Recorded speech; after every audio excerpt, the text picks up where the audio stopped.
Ayan mga kadrama-rama, sino ba naman ang hindi excited no sa pangyayaring ito dahil nagkaroon nga po ng engagement party itong si Lynette at saka si Doc Carlos.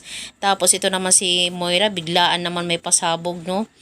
Ayan mga kadrama, alam nyo ba kung anong pasabog ni Moira? Naalala nyo po ba yung kaibigan ni Moira na sana nagkaroon ng date sila Annalyn, Lynette at saka si RJ, tapos andun yung kaibigan ni Moira, kakilala niya na talagang binidyohan niya or pinicturan ata yun tapos sinindit dito kay Moira. So ito talaga yung pasabog ni Moira no. Ipapakita niya yung muntik ng halikan ni RJ itong si Lynette. Charot! Ayaw ata niya na matuloy yung kasalan ni Lynette at saka ni Doc Benitez.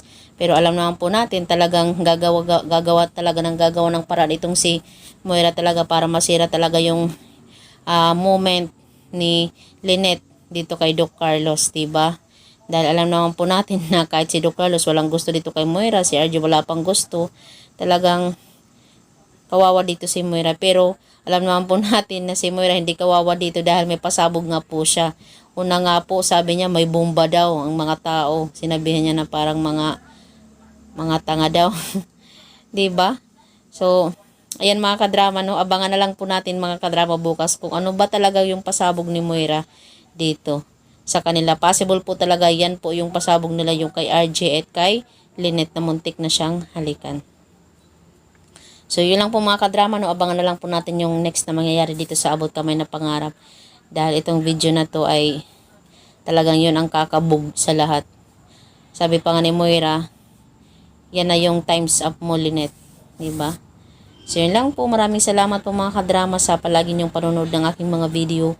Huwag niyo pong kalimutan i-like, i-share, at i-subscribe yung aking channel para sa next video is ma-update ko po kayo. Kaya maraming salamat po mga kadrama sa palagi niyong panonood ng aking mga video.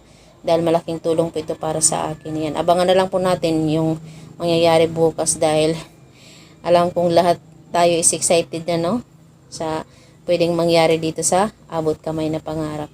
Dahil papalapit na talaga yung pagtatapos dahil nasa kasalan moment na tayo.